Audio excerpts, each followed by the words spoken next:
Bom dia, irmãos, graça e paz. Hoje nós prosseguimos no estudo da Confissão de Fé. Nós estamos vai ser o segundo estudo que nós fazemos aqui sobre o tema de justificação. O Flávio trouxe há 2 semanas atrás a primeira parte, hoje a gente vai dar o prosseguimento. Lendo e relendo, eu quero que fique bem claro para os irmãos, às vezes nós estudamos assim alguns temas que aparentemente nós já conhecemos tão bem, às vezes a gente olha e que nem hoje mesmo eu me propus a trazer um retrospecto, mas até da questão histórica, né, envolvida em relação ao que aconteceu quando, na época da Reforma Protestante, houve esse mover da parte de Deus de homens que se levantaram, especialmente a respeito dessa verdade que a gente vai falar agora. Muitas vezes a gente tem dificuldade de compreender ou de entender por que a gente precisa ficar estudando o passado ou tentar entender por que Deus agiu daquela forma naquela época. Por que eu preciso ficar lembrando disso? Já se passaram tanto tempo, já se passou tanto tempo. E é importante, irmãos, eu quero que no decorrer desse estudo fique bem claro para nós por que é importante para nós, enquanto igreja, conhecermos a nossa história, conhecermos o que aconteceu no passado, conhecer o mover de Deus e tentar enxergar o mover de Deus através da história. Como o Flávio falou agora há pouco, o que está acontecendo agora, irmãos, como tudo que acontece no universo, nada foge ao controle soberano e cuidadoso do Senhor. Então, da mesma forma como uma epidemia, isso também acontece no mover da história dentro da igreja. Então, hoje nós vamos estudar um texto, o ponto 2, no caso do item sobre justificação da nossa confissão, que o Senhor nos dê sabedoria para compreender a importância dessas coisas. Muitas vezes a gente fala assim, mas isso é teologia, isso é história, o que isso tem a ver com a minha vida prática no meu dia a dia? Irmãos, tem tudo a ver. Basta que você compreenda e entenda que essas coisas não estão desassociadas. Às vezes a gente acha que você tem a vida de igreja, vida teórica e vida prática. Irmãos, é tudo uma coisa só. Quem separa uma coisa da outra, quem fazia isso na época de Jesus era fariseu. Conheciam muito teoria, mas a prática era totalmente diferente. Nós temos que entender que a vida cristã é uma coisa só. Aquilo que nós temos aprendido e conhecido são as coisas que nós temos que viver na nossa vida, tá bom? Então vamos ler o texto que a gente vai estudar hoje, se o Senhor permitir. Ele diz assim, é o texto que está projetado. A fé, assim recebendo e apoiando-se em Cristo e a sua justiça, é o único instrumento de justificação. Porém, ela não está sozinha na pessoa justificada. Está sempre acompanhada de todas as outras graças salvadoras e não é uma fé morta, pois atua pelo amor. Vamos orar mais uma vez, irmãos? Senhor, muito obrigado pelo teu cuidado e pela tua misericórdia, Pai. Nós queremos entregar essa reunião em tuas mãos, clamar que o teu Espírito Santo ministre a cada um de nós que aqui estamos, que nós possamos compreender, Pai, essa verdade de que nós somos justificados pela fé, Senhor, pela graça mediante a fé, que isso vem do Senhor. O que isso representa para nós, Pai? Como isso é importante, como que isso é algo, essa verdade, Pai, que a nossa justificação vem do Senhor e não de nenhuma obra nossa, o quanto que isso importa no nosso dia a dia, Pai. O quanto isso tira de nós o peso da culpa e do desespero, Senhor. E eu quero te agradecer por isso, porque aprova o Senhor revelar essa verdade a todos nós, Pai, que nós possamos nos apropriar verdadeiramente dessa verdade que o Senhor revelou a nós e viver de acordo com ela e descansar no Senhor. O Senhor tenha misericórdia de nós, eu entrego a vida de cada um que aqui está ouvindo, a minha vida também. Nós queremos ouvir somente aquilo que o teu Espírito Santo tem a nos falar. É em nome do teu Filho que oramos. Amém. Então, queridos, olha só. A gente vai começar com esse primeiro ponto. A fé. Assim recebendo e apoiando-se em Cristo e sua justiça, ele aqui está fazendo uma referência ao primeiro ponto que foi estudado, que é em Cristo Jesus e na graça e na obra redentora de Cristo, que essa graça justificadora ela é imputada sobre nós, é o único instrumento de justificação. E aqui a palavra que eu quero que vocês atentem é instrumento. Às vezes a gente não presta muita atenção, e eu mesmo, na primeira leitura aqui, eu não havia prestado muita atenção, o porquê deles terem parado e os irmãos que fizeram essa confissão de fé lá em 1689, eles terem parado e escrito uma frase inteira sobre esse ponto, que aquela fé que ele fez referência no primeiro ponto, ela é o único instrumento de justificação. Isso acontece, queridos, por quê? Naquela época, naquele momento, especialmente ali no século XVI, XVII, na época que a reforma estourou e depois, conforme ela foi se consolidando, quando essas confissões foram escritas, havia uma grande discussão, e era uma discussão muito baseada, sim, em filosofia, na filosofia da época, que estava em voga na época, sobre as causas instrumentais. O que é causa instrumental? Para tudo, eles queriam definir qual que era a causa material, causa formal, causa instrumental. Isso aí vinha de uma coisa que tem a ver até com o problema que estava acontecendo com a igreja naquela época e que pode acontecer conosco também. A igreja da época, aqui eu estou fazendo referência à igreja católica antes então, do século XVI, ela se apropriou de tal forma de conceitos filosóficos, especialmente de Aristóteles, né, que era o filósofo grego, que tinha sido redescoberto há pouco tempo pelo mundo europeu, que ela fez algo que nunca nós podemos ser tentados a fazer. Ela tentou pegar todos aqueles conceitos bíblicos, teológicos que ela tinha e tentou adaptar isso aos padrões e categorias da filosofia, então, que eles entendiam que era melhor. Então, para todos eles tinham que adaptar, não as coisas à palavra, mas o contrário, a palavra à filosofia. Quando você faz isso, você precisa começar a mudar uma coisinha ou outra. Não, isso aqui não se aplica nessa situação, isso aqui não se aplica, a palavra aqui, ela... E você vai, então, colocando como se fosse a palavra de Deus dentro dessas forminhas filosóficas ou teóricas e deixa de entender e de ver a Bíblia como sendo o que ela é, a palavra única santa de Deus, como a nossa única e primeira e última regra de fé e prática. Tudo começa com a palavra. Você não pega e molda a palavra o que você pensa. Você molda o que você pensa a palavra. E naquela época a igreja fez isso de uma maneira tão forte que ela começou a se deturpar totalmente. Essa deturpação já vinha de antes. Mas nesse momento, principalmente ali quando chega no século XVI, isso estoura. Isso fica uma coisa tão óbvia, tão evidente, que começa a pipocar em vários lugares. A gente tem que lembrar que naquela época era uma igreja só que existia. Várias pessoas começam a se levantar e falando, isso está errado, isso está errado. A gente não pode continuar desse jeito. As escrituras dizem coisas absolutamente diferentes daquilo que está sendo pregado. Isso ficou muito claro.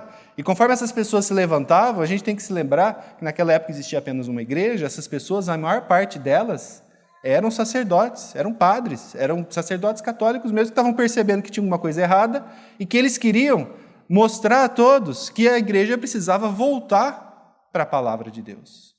E o que aconteceu com esses homens? A maior parte deles foram mortos, foram perseguidos, foram presos.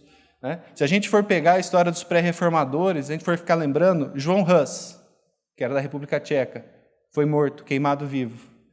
Savonarola, italiano, queimado vivo. John Wycliffe, a gente tem vários desses, são nomes de ruas aqui em Londrina, né? John Wycliffe, ele não chegou a ser queimado vivo porque ele morreu de doença natural antes. Só que a igreja estava com tanta raiva dele, das coisas que ele pregava, que ele dizia que tinha que se voltar para as Escrituras, que eles desenterraram ele, os restos mortais dele, colocaram os restos dele em praça pública, julgaram os restos mortais dele e depois queimaram.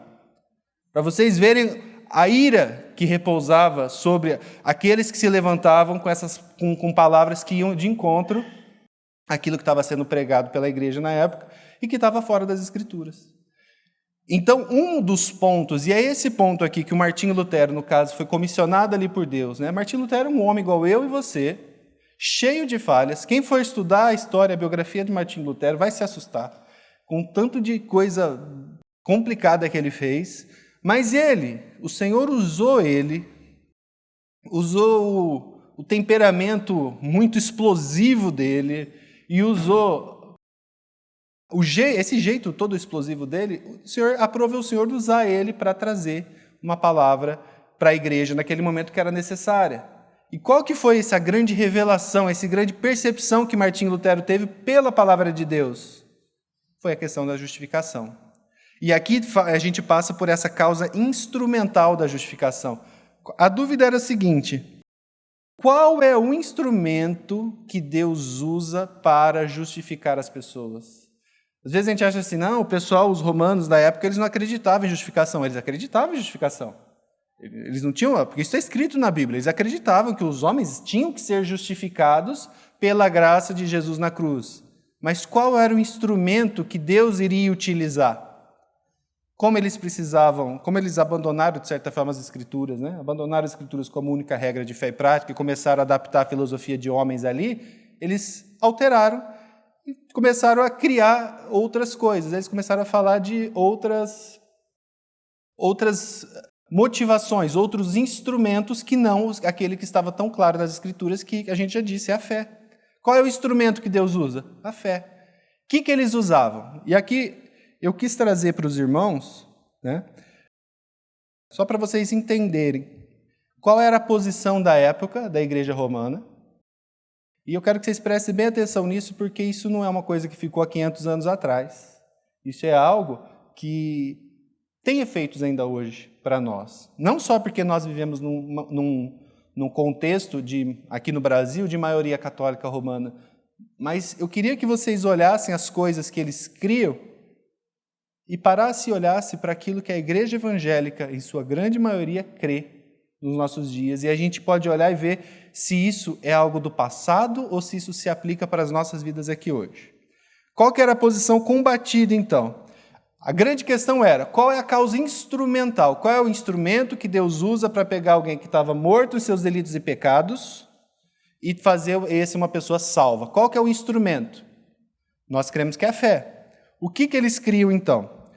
Os católicos, eles criam também na doutrina do pecado original. Eles creem, assim como nós, que todos os homens são já concebidos em pecado, né? Então eles não merecem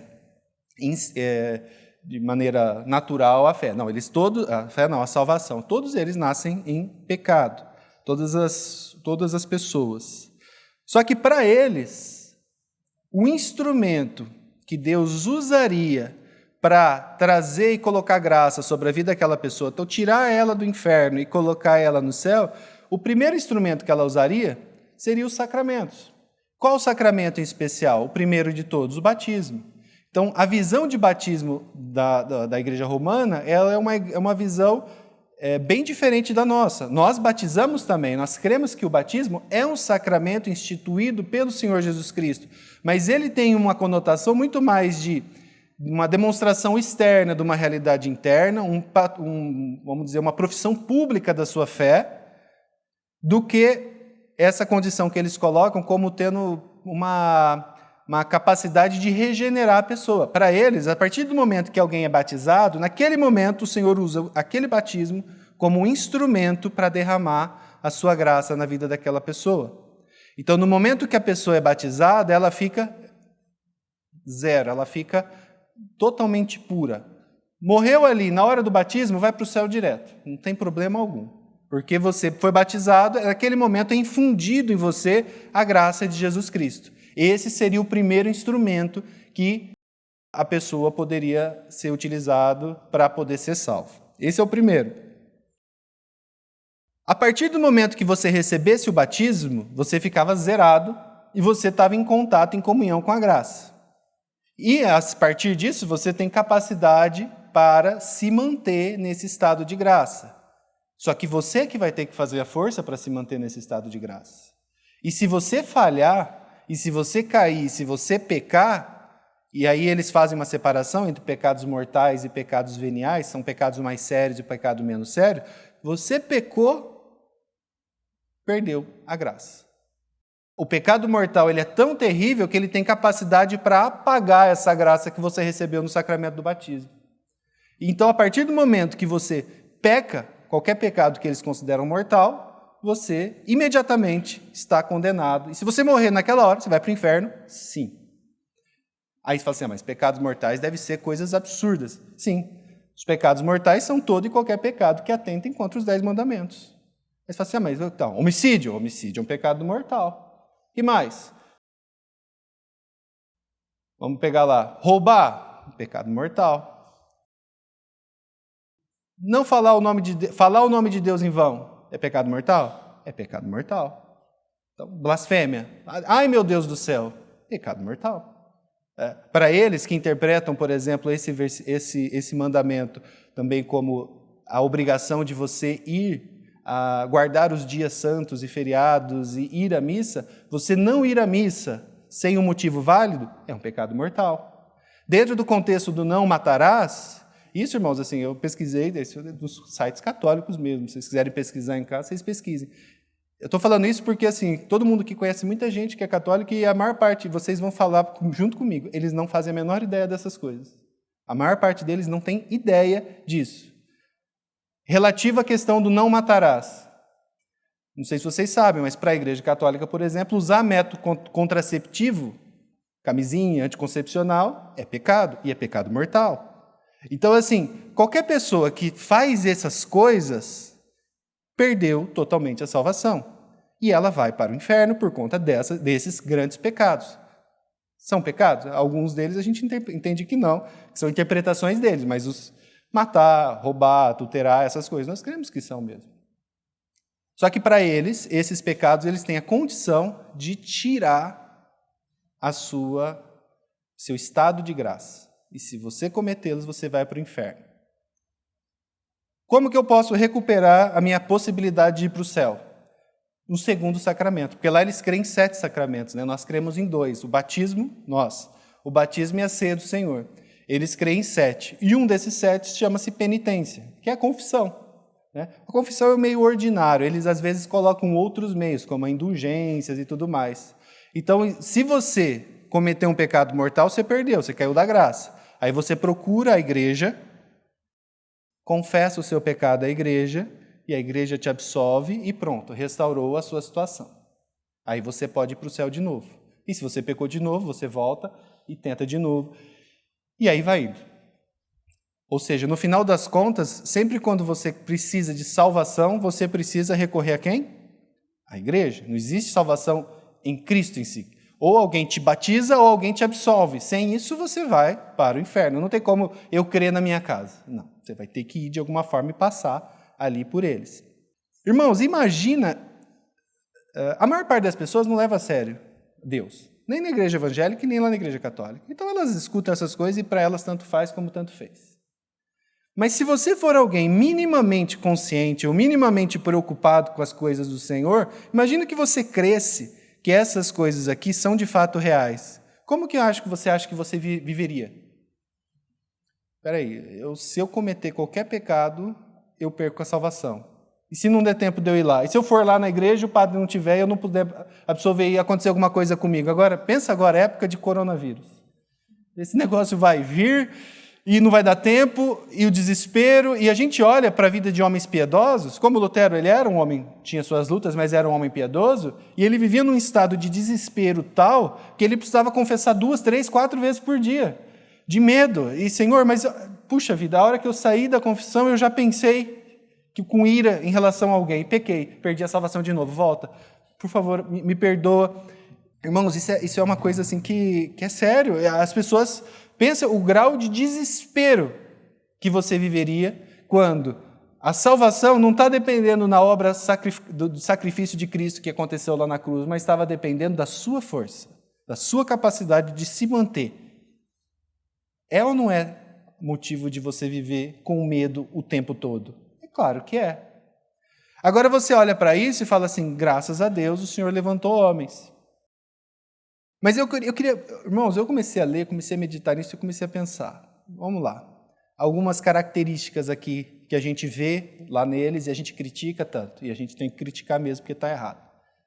Então você pega pessoas que viviam em desespero porque eram ensinadas pela igreja que elas podiam perder a salvação a qualquer momento. Elas eram ensinadas de que elas tinham que cumprir regras que não estavam na Bíblia, mas que foram criadas por homens. Que elas dependiam totalmente de que homens, sacerdotes que sejam, oferecessem ali a salvação para elas, ou seja, não era dependente totalmente da graça do Senhor Jesus Cristo. Eram pessoas que criam que a salvação viria por ela fazer coisas, uma salvação por obras.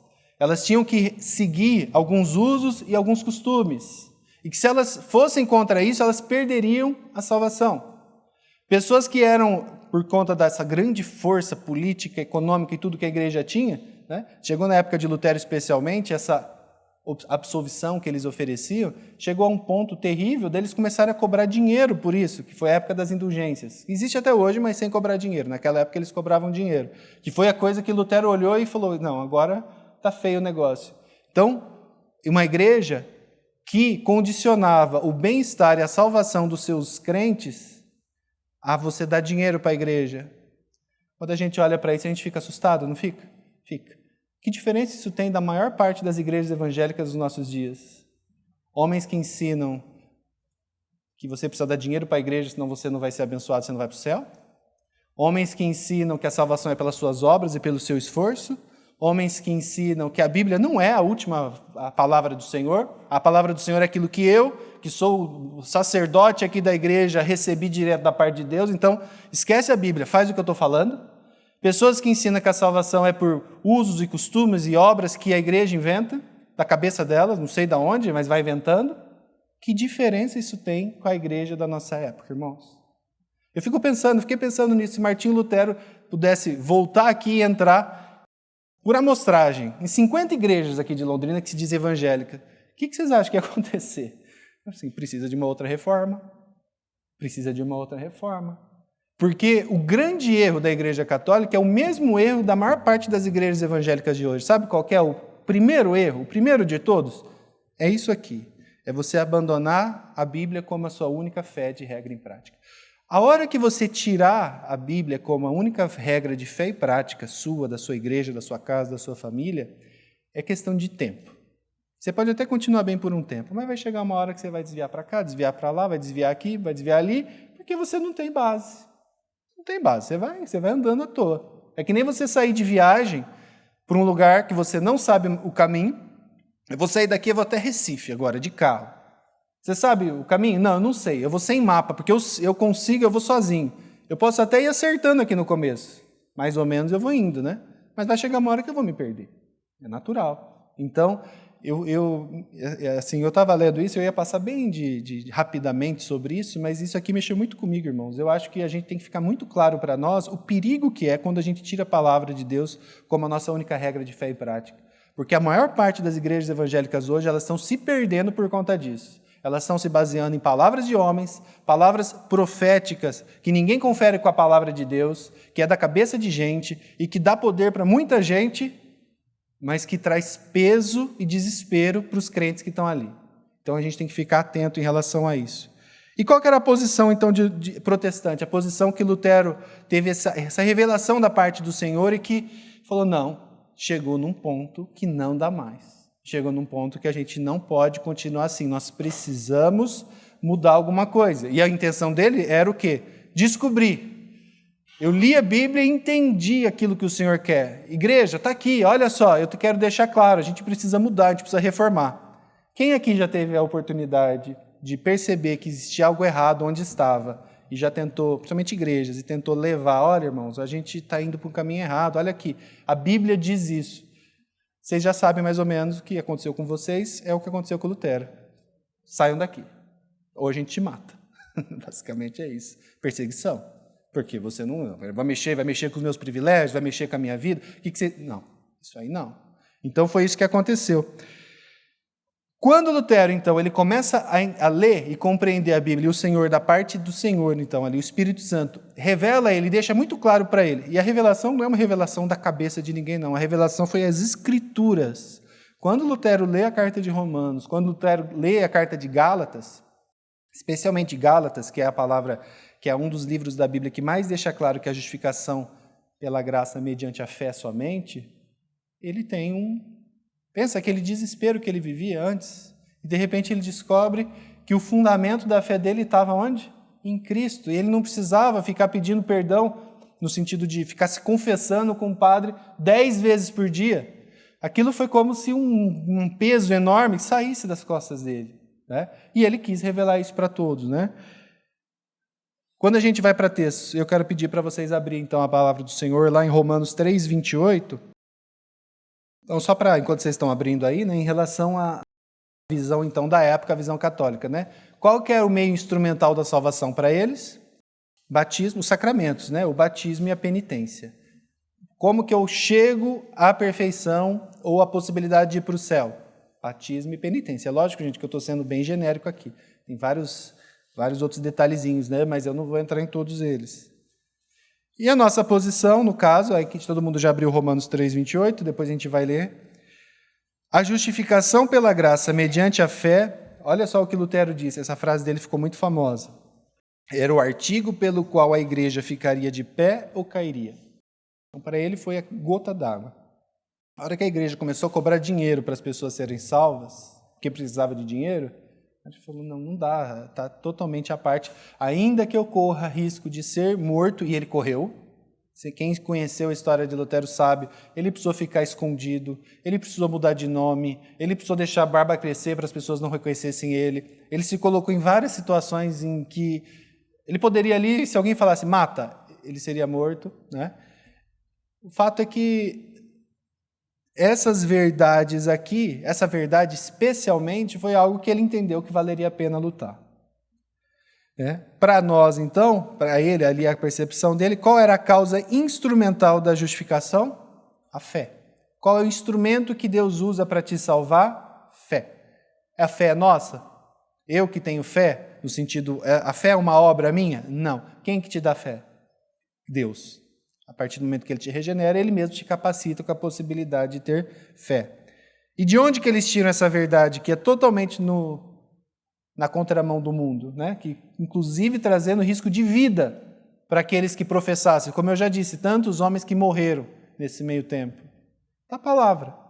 Então a gente fala lá dos 5 solas, né, da Reforma, que foram termos que foram cunhados até depois da Reforma, mas que apontaram para alguns pontos principais da Reforma Protestante. Um deles era o sola Scriptura, que dizia o quê? Somente a Escritura é a nossa única regra de fé em prática. Nós podemos usar uma confissão? Claro que podemos. Nós podemos ler livros? Podemos. Mas eles que vão ter que... A Escritura tem que se adaptar a eles? De forma alguma. Tudo pode ser julgado com base nas Escrituras. Então, com base nesse princípio, Lutero, então, começa a ler e entender que, ainda que a igreja pregasse algo diferente, as Escrituras diziam uma outra coisa. E aí eu fico com quem? Fico com aquilo que o sacerdote está dizendo ou aquilo que a Escritura está dizendo? Com o que a Escritura diz. E a Escritura diz o quê? Romanos 3:28. Concluímos, pois, que o homem é justificado pela fé, independentemente das obras da lei. É muito claro. Que dúvida você pode ter qual é o instrumento utilizado com um texto como esse? E é um texto que não vem só, a gente tem outros. Gálatas. Lutero chegou num ponto de dizer que ele chamava o livro de Gálatas, ele era casado, né, depois ele se casou com uma moça que chamava Catarina, né? Ele falava assim, Gálatas é a minha Catarina. É como se ele tivesse se casado com o livro de Gálatas, era o livro preferido dele das Escrituras, né? Gálatas diz assim, Paulo, nós, judeus por natureza e não pecadores dentre os gentios, sabendo, contudo, que o homem não é justificado por obras da lei, sim mediante a fé em Cristo Jesus, também temos crido em Cristo Jesus, para que fôssemos justificados pela fé em Cristo, e não por obras da lei, pois por obras da lei ninguém será justificado. Pense alguém que todos os dias chorava, desesperado, com medo do inferno, achando que não era digno de estar na presença de Deus, e de fato não era, porque achava que ele que era a pessoa que iria fazer a força para ir para o céu, que tinha uma vida miserável, desgraçada, realmente, aqui a palavra é essa mesmo, sem graça, né? que fazia o que fosse necessário para poder se sentir um pouquinho melhor, e ele lê uma coisa assim, não por obras da lei, pois por obras da lei ninguém será justificado. Aí você fala, puxa, mas estava escrito o tempo todo aqui. Tanto sofrimento, tanta dor, tantas lágrimas, sendo que estava escrito o tempo todo que todo esse sofrimento já havia sido pago um dia lá na cruz por Cristo Jesus, e eu não precisava passar por isso. Efésios 2:8. Porque pela graça sois salvos mediante a fé, e isto não vem de vós, é dom de Deus, não de obras, para que ninguém se glorie. Então era muito claro, era muito evidente, os textos são muito, muito claros, né? Então, para nós, para encerrar, qual que é a causa instrumental da nossa salvação. Como eu disse, isso não é algo que hoje a gente se preocupa muito, a gente não chega a esses meandros, mas para as pessoas daquela época isso aqui era motivo de guerra, isso aqui era motivo de gente ir para a fogueira, né? Então é importante que a gente entenda naquele momento essa discussão, entender por que aconteceram aquelas coisas. Aqui a gente está falando só do aspecto teológico, tá, irmãos? Infelizmente a gente sabe que a questão teológica não está desassociada de outras. E ali, no meio da reforma, você vai ter muita gente que estava envolvida simplesmente por questões financeiras, questões políticas, questões de... E teve muita gente. Gente que apoiou Lutero porque queria ganhar mais dinheiro. Mas aqui a gente está falando do aspecto espiritual que Deus usou para aquelas pessoas que, de fato, tinham uma intenção pura. Pura, graças a Deus, pura, graças a Deus mesmo, porque Ele que coloca essa intenção de restaurar a igreja, né? Sem a gente esquecer que, de fato, havia no entorno ali muita gente que queria se aproveitar disso. Então, a gente entender que a causa instrumental, então, da nossa fé da justificação, melhor dizendo, é a fé, tá bom? E olhar com cuidado, porque todos aqueles problemas que a gente via lá na época de Lutero, há 500 anos atrás, 502 anos atrás, estão muito firmes e fortes e presentes na igreja evangélica dos nossos dias. Não vou falar da igreja católica, eles continuam do mesmo jeito, mas da igreja evangélica dos nossos dias. Segunda parte do texto.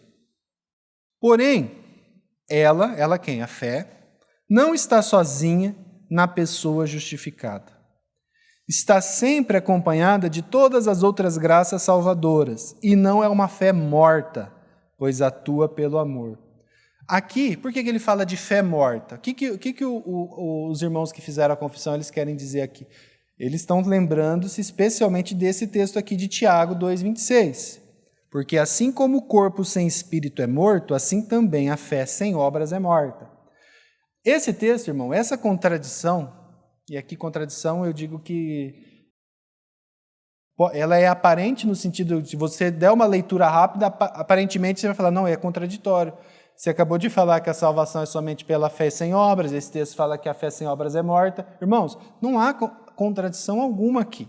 O que há são explicações distintas ou de ângulos distintos para uma mesma coisa.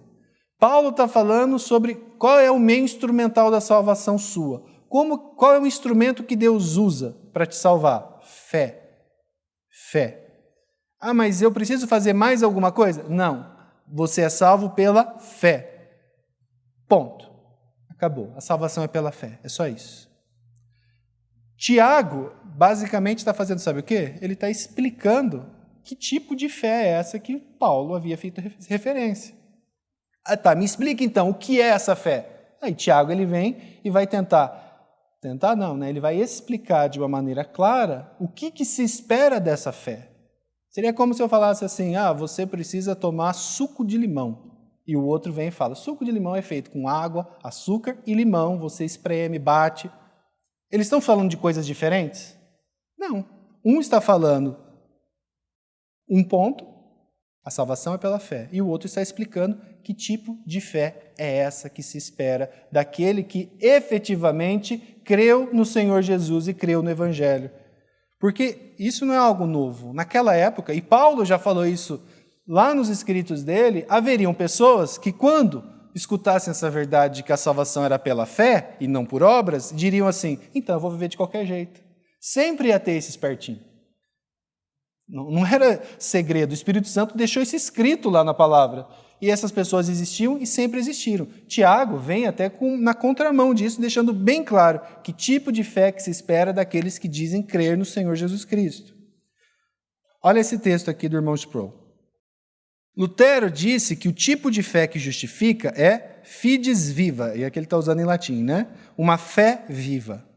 Uma fé que, inevitável, necessária e imediatamente produz o fruto da justiça. A justificação é somente pela fé. Somente pela fé. Não é por obras, não é por nada que você faz. É pela fé. Mas não é uma fé que está sozinha. Uma fé sem qualquer fruto de justiça não é uma fé verdadeira. É que, irmãos, é muito simples. Você pode pegar um papagaio e ensinar ele a falar, não pode?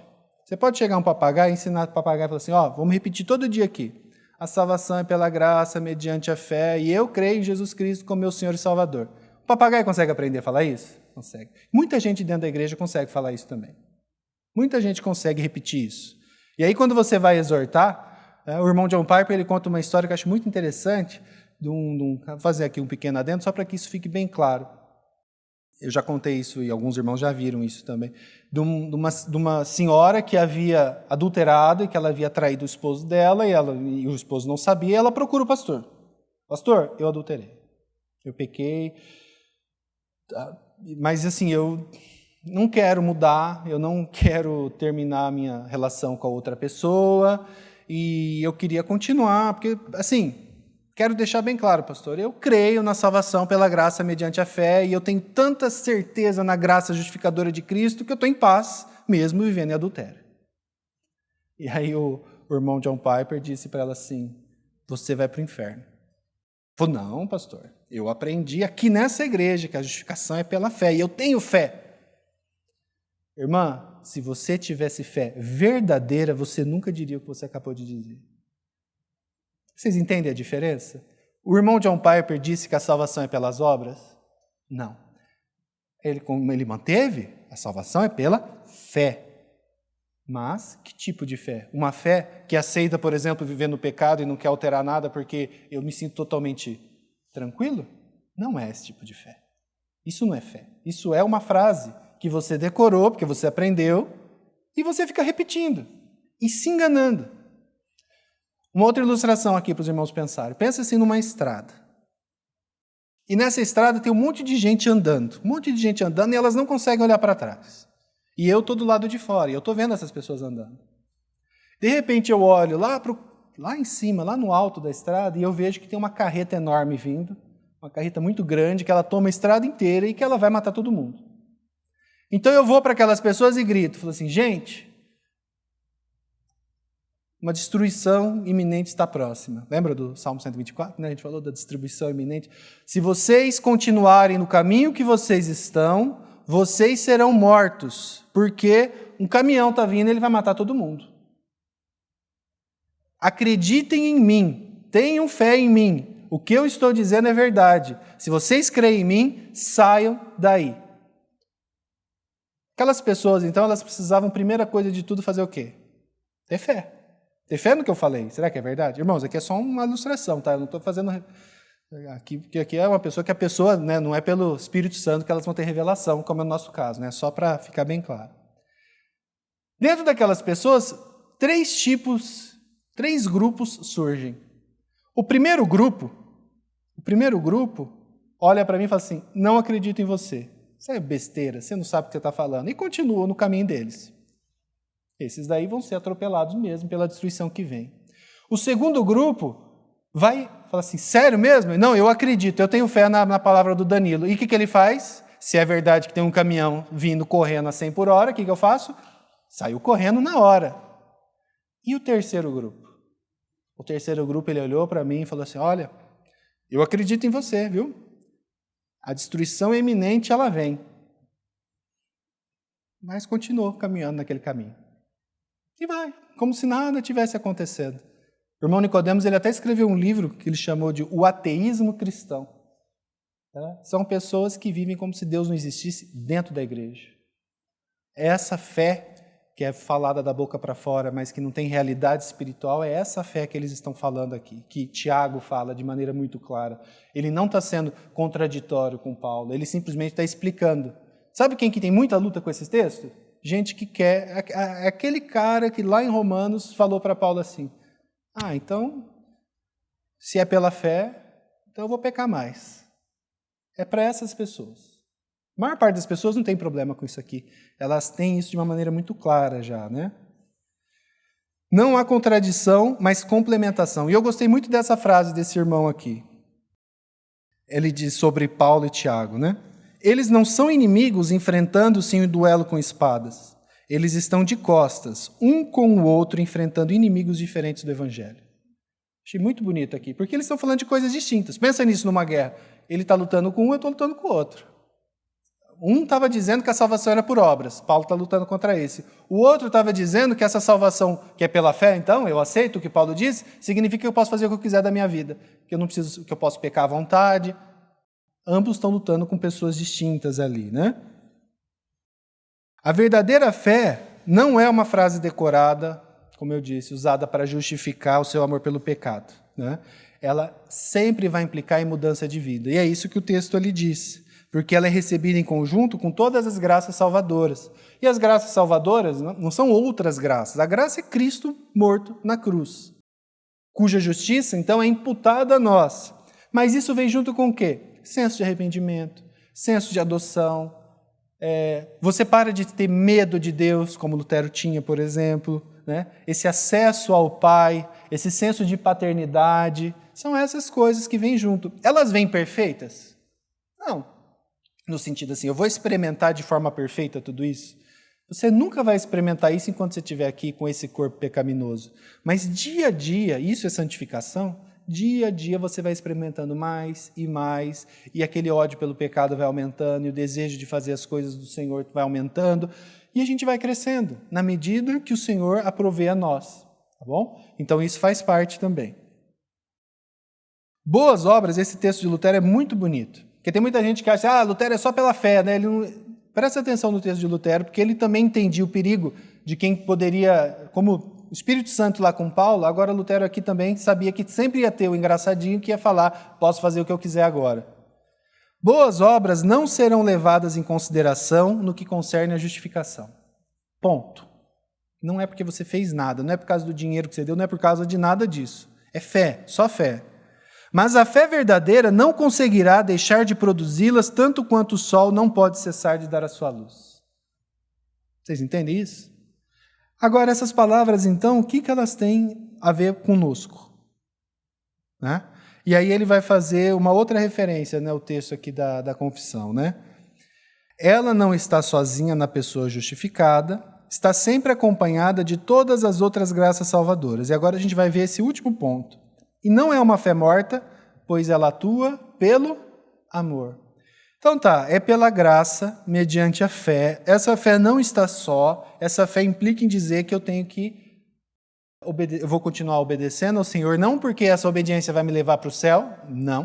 O que me leva para o céu é a obra expiatória de Cristo, que foi imputada a mim, que eu criei pela fé que Ele me deu, mas que naturalmente essa fé vai trazer para mim senso de buscá-lo como filho e de obedecê-lo. A lei tem essa dupla conotação, né?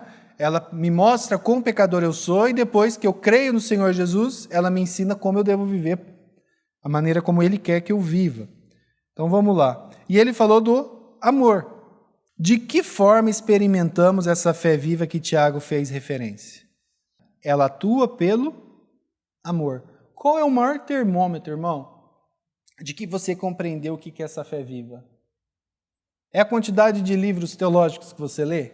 É a quantidade de brigas que você arrumou no Facebook contra os arminianos e brigou com todo mundo? É isso que mostra o quanto que você ama Deus? É a quantidade de dinheiro que você deu para um? É a quantidade de vezes que você fez alguma coisa para buscar reconhecimento das pessoas? Não. Essa fé, ela atua principalmente, inicialmente, majoritariamente pelo amor. Olha o que Gálatas vai dizer. Porque em Cristo Jesus, nem a circuncisão, que era o povo das obras, né, que queria, tem que circuncidar, né, nem a incircuncisão, a discussão que eles estavam tendo ali, tem valor algum. Mas a fé. E que tipo de fé? A fé que atua pelo amor.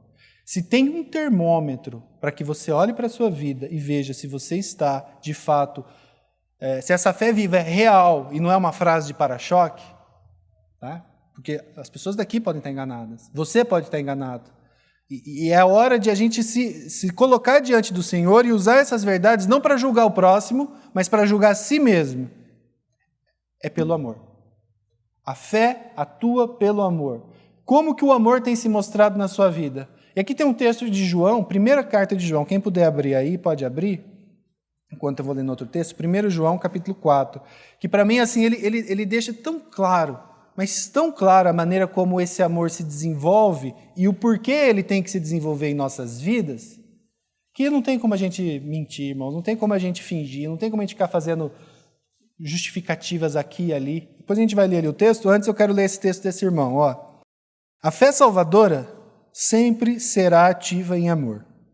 Esse amor não se expressa, preste bem atenção nisso, porque muitos de nós aqui já fomos enganados isso em outros lugares e às vezes estamos nos enganando aqui.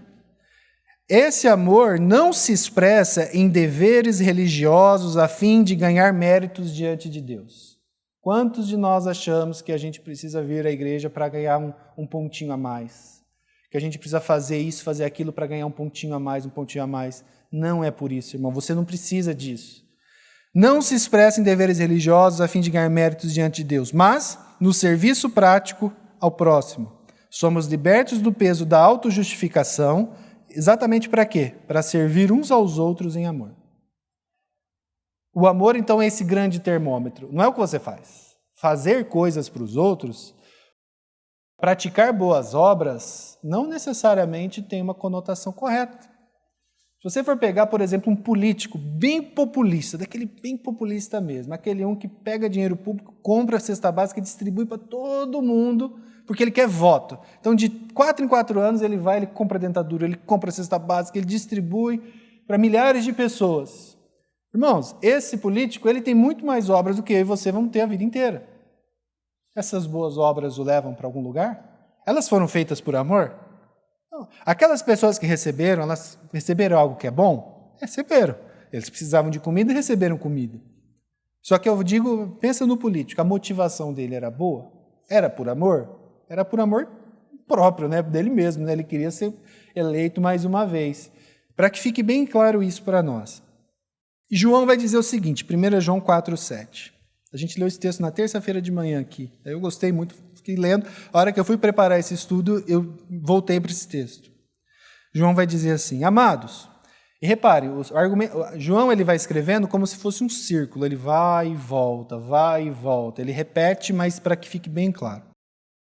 Amados, amemo-nos uns aos outros. Tem que eu grifei ali, às vezes não dá para ver muito bem. Aqui, então, o João está dando uma ordem para nós. Ele está dizendo algo que E aqui é uma palavra, irmãos, para cristãos, para pessoas que já creram no Senhor Jesus Cristo. Aqui ele não está pregando o evangelho para ímpios, ele está falando para pessoas que se dizem membros da igreja de Deus, que dizem que já creram no Senhor Jesus como seu Senhor e seu Salvador. Ele diz assim, vocês, então, todos vocês, eu também, temos que nos amar uns aos outros. Isso é obra? Presta atenção. De onde que vem o amor? Porque o amor procede de Deus. De onde que vem esse amor? Vem de Deus. Todo aquele que ama, somos nós que temos que amar, nós amamos por quê? Porque nós somos nascidos de Deus e conhecemos a Deus. Quem não ama, não conhece a Deus, pois Deus é amor. Seria mais ou menos assim. Deus é amor. Você é filho de Deus? Então você deveria amar. Simples assim. Olhe para a sua vida.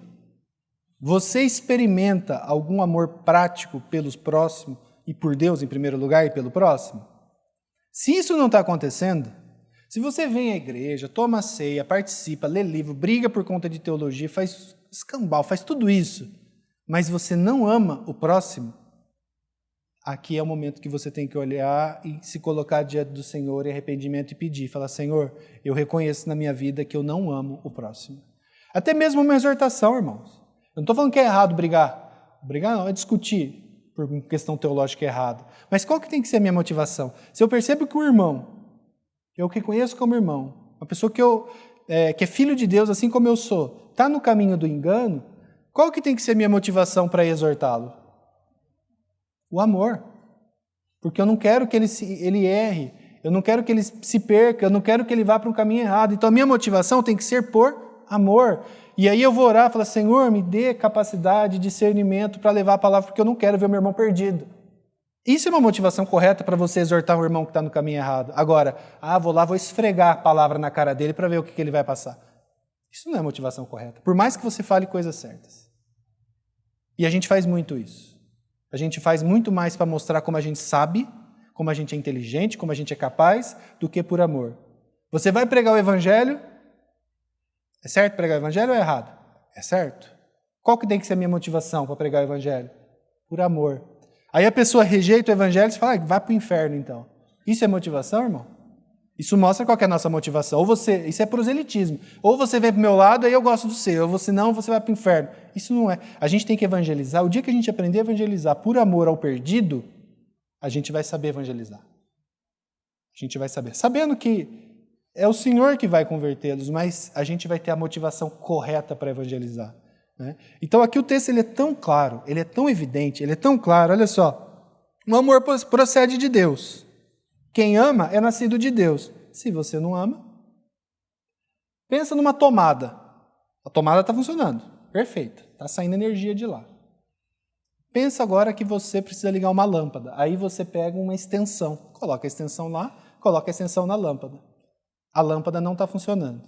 A lâmpada você tem certeza que ela não tem nenhum problema. A tomada também não tem. Onde que está o problema? Na extensão.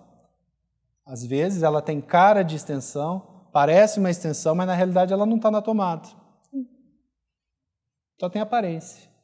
Aqui é um pouco isso. João está tratando um pouco nesses termos, assim. Você fala que é nascido de Deus, você fala que conhece a Deus, mas você não ama. Deus é amor, logo, você não é nascido de Deus. Agora eu vou sair julgando. Eu sei, eu lembrei de fulano. Fulano é briguento. Não, isso aqui é para você. É para você. Olhe para você. Qual que é a sua motivação para pregar o evangelho, para discutir teologia, para conversar com seus irmãos, para vir à igreja? Por que você vem à igreja? Por amor ao Senhor ou porque você tem medo? Depois o Marco, o Flávio vai me ligar, eu não quero encheção de saco, eu vou. Irmãos, tudo na nossa vida a gente tem que pensar qual é a minha motivação. Por que eu estou ajudando aquele irmão? É para aparecer? Se for para aparecer, misericórdia, peça perdão ao Senhor. Então aqui isso serve para nós. Verso 9. Nisto se manifestou o amor de Deus em nós. E aqui é a grande causa, né? Eu falei da tomada, né? Mas qual é a grande fonte de toda essa energia, de todo esse amor que existe na face da terra? Qual é a maior demonstração de todas? De todas. Você vai falar assim, tudo que existe, né? O ar que a gente respira, o sol que nos aquece, a comida que nós comemos, a vida que nós temos, tudo isso são manifestações do amor de Deus. Mas qual que é a manifestação do amor de Deus em essência, a maior de todas? O maior sacrifício, que foi só por amor, esse daqui. Nisto se manifestou o amor de Deus em nós, em haver Deus enviado o seu Filho unigênito ao mundo para vivermos por meio dele. Quem vive? Nós. Por meio de quem? Dele. Quem deu ele? O Pai. Nisso consiste o amor. Não em que nós tenhamos amado a Deus, porque nós não temos condição de amarmos a Deus, mas em que Ele nos amou e enviou o Seu Filho como propiciação pelos nossos pecados. Isso é o amor em essência. O Pai mandando o Seu Filho unigênito, perfeito, puro, para morrer numa cruz por conta por amor aos seus inimigos. Porque quando Ele morreu na cruz, todos nós éramos inimigos de Deus. Amados, se Deus de tal maneira nos amou, devemos nós também amar uns aos outros. Lembra da parábola do credor incompassivo? Essa é uma parábola assim, que deixa isso muito claro. Você é perdoado de uma dívida impagável, dívida que foi paga por Cristo lá na cruz, mas você não consegue amar o seu irmão que pecou contra você a ponto de você perdoá-lo. Isso significa o quê, irmãos? Que você nunca entendeu o amor que foi revelado por Cristo lá na cruz. Não é dado a nós o direito de não amar alguém. Não é dado a nós o direito de não amar alguém. O Senhor Deus, Ele pode sim exercer julgamento a quem Ele quiser, e Ele fará isso no dia que Ele voltar. Ele pode fazer isso. Agora, eu e você não podemos. Eu e você não somos juízes, no sentido de falar, aquele ali não merece que eu pregue o evangelho para ele. Aquele ali não merece o meu perdão. Quem é você e quem sou eu para fazer isso? Se você tem dúvidas em relação a isso, leia a parábola do credor incompassivo e perceba lá a gravidade da situação daquele que se diz grato a um pai, a um rei, no caso ali, que os perdoou por tão grande dívida. E o que o rei faz com aquela pessoa que rejeita perdão e amor àquele outro que pecou contra ele. Para que fique bem claro que não cabe a você o papel de juiz de decidir quem vai para o céu e quem não vai. Sabe qual que é a ordem dada para nós? Perdoar a todos e levar o evangelho a todos. E fique tranquilo, que aquelas pessoas que merecem a punição eterna, existe um justo juiz que vai exercer essa punição um dia. Só que você não pode se alegrar com isso. Às vezes a gente fala assim, aquilo lá é bom mesmo que vai para o inferno. Vamos falar sério, irmãos, às vezes você pensa isso, não pensa? A gente pensa. E assim, o que a gente tem que fazer? Eu não estou falando vocês, né? Eu falo eu também. A gente tem que pedir perdão para o Senhor. Falar, Senhor, pelo amor de Deus, eu não posso. Quando eu chego a pensar nesses termos, é porque eu estou perdendo a noção do que foi a salvação que o Senhor operou na minha vida. Tá? Então é importante isso. E continuando para a gente encerrar lá no verso 19, ele diz assim, nós amamos por quê? Porque ele nos amou primeiro. Então a fonte não vem de nós. Nós somos só as extensões. A fonte de amor primária é o Senhor. Se alguém disser amo a Deus e odiar a seu irmão, é mentiroso, pois aquele que não ama seu irmão a quem vê, não pode amar a Deus a quem não vê. Ora, temos da parte dele este mandamento, que aquele que ama a Deus, ame também a seu irmão. Não sei, se vocês conseguirem justificar de alguma forma, o porquê que eu ou você teríamos o direito de odiar alguém, olhando para um texto como esse, eu queria que vocês me explicassem. Porque esse texto ele é muito claro. Eu amo porque ele me amou primeiro, ou seja, até esse amor eu não posso me vangloriar dele, porque se eu amo é porque ele me amou. Agora, se alguém disser eu amo a Deus, mas odeio o seu irmão, sabe o que essa pessoa é, irmãos? Mentiroso. Quem disse isso? Não foi o Danilo, foi o Espírito Santo através de João. Então, mas, irmão, eu tenho lutas quanto a isso. Eu tenho lutas, eu luto com isso, eu não consigo, eu tenho dificuldade em perdoar, eu tenho dificuldade em tratar, eu tenho dificuldade em amar. Irmãos, reconhecimento de pecado é o primeiro passo. Reconheça isso diante do Senhor, peça perdão a Ele. Se você crê que, de fato, o Senhor Jesus Cristo morreu na cruz no seu lugar e demonstrou esse amor de maneira tão clara ali, você creu nisso, pela fé, você foi salvo. Se agora, salvo pela fé, você percebe que você não tem vivido essa fé viva que o Senhor espera de você, mas você reconhece isso, graças a Deus, reconheça isso diante do Senhor e trate isso na sua vida. Agora, se você não creu no Evangelho, em primeiro lugar, agora, e se você diz crer no Evangelho, mas tudo isso é uma grande baboseira, você não tem que amar ninguém não, porque você é mais justo, você é o melhor um pouco, vocês não sabem o que eu passei, aí é outra coisa que você precisa fazer. Você precisa se arrepender dos seus pecados e clamar ao Senhor por misericórdia e por salvação. Então, essas palavras, irmãos, são muito... Talvez a gente fale assim, são pesadas? Elas estão no peso ideal para nós. Aquilo que a gente precisa escutar. Por quê? Porque a palavra diz. A palavra ela é clara. Não use isso para julgar ninguém, queridos. Isso aqui é para você julgar você mesmo. Você tem amado o próximo? Se não, peça ao Senhor um amor verdadeiro e genuíno pelo próximo. Você não creu no Evangelho ainda? Creia. A única coisa que você precisa fazer é crer no Senhor Jesus como seu Senhor e Salvador. E Ele vai te capacitar. Vocês viram aqui, a fonte é Ele. Então, esse é meu clamor para hoje. Que fique bem claro para nós, né? Revisando. Qual é o instrumento da nossa justificação? A fé. Que tipo de fé? É uma fé viva, que vem acompanhado de todas as graças salvadoras e que se manifesta, em primeiro lugar, pelo amor.